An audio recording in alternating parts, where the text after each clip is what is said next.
أعوذ بالله من الشيطان الرجيم. بسم الله الرحمن الرحيم. يا بني إسرائيل اذكروا نعمتي التي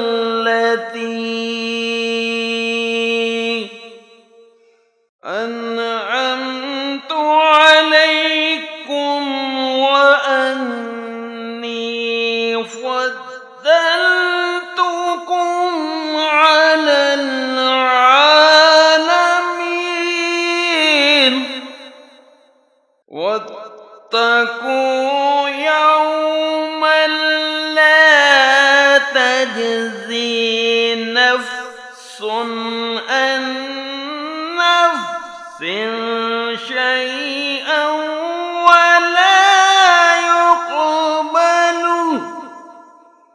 منها شفاعة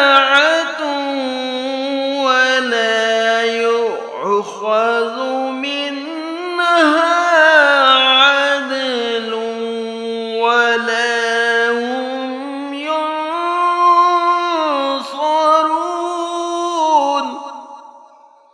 وإذ نجيناكم من آل فرعون يسومونكم